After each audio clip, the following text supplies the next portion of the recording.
Assalamualaikum warahmatullahi wabarakatuh. 75% masyarakat kita mengalami yang namanya stres. Dan saya menyarankan bagi Anda yang mudah stres atau yang mudah kecewa untuk belajar stoikisme. Di sini saya Muhammad Anwar Ishak akan mempresentasikan atau menjelaskan kepada kalian semua tips-tips agar kita tidak mudah kecewa ala stoikisme. Apa sih stoikisme itu? Stoikisme adalah ilmu filsafat Yunani kuno dari 2300 tahun yang lalu yang didirikan oleh Zeno dan dikembangkan oleh Marcus Aurelius, Seneca, dan Epictetus. Dalam stoikisme ada yang namanya dikotomi kendali. Apa itu dikotomi kendali? Dikotomi kendali adalah membagi dua dimensi, yaitu ada faktor eksternal dan faktor internal. Apa itu faktor eksternal? Faktor eksternal adalah hal-hal yang tidak bisa kita kendalikan. Misalnya seperti omongan orang lain, persepsi orang lain terhadap kita, perlakuan orang lain terhadap kita, dan lain sebagainya.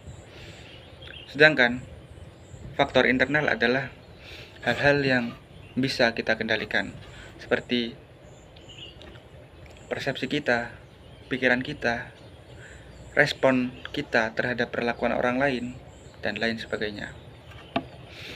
Stoikisme menegaskan bahwa jika kita menaruh kebahagiaan pada faktor eksternal, maka kita akan gampang sekali untuk kecewa dan stres, karena itu tidak sepenuhnya bisa kita kendalikan.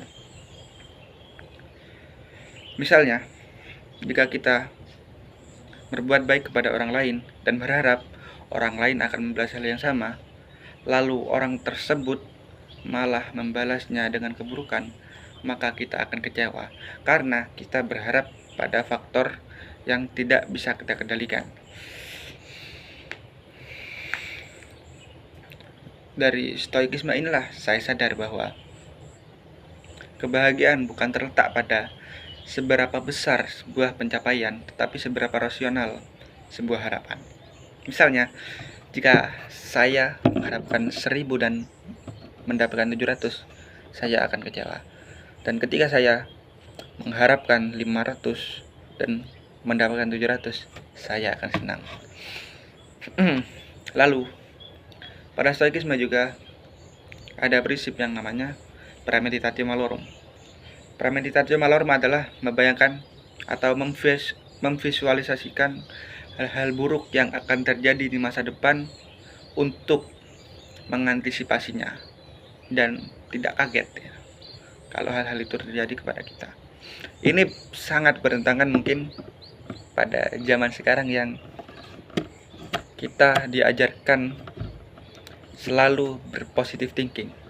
Tetapi bagi stoikisme, justru positive thinking terus inilah yang malah membuat kita gampang kecewa, karena kita biasanya berharap pada faktor-faktor yang tidak bisa kita kendalikan.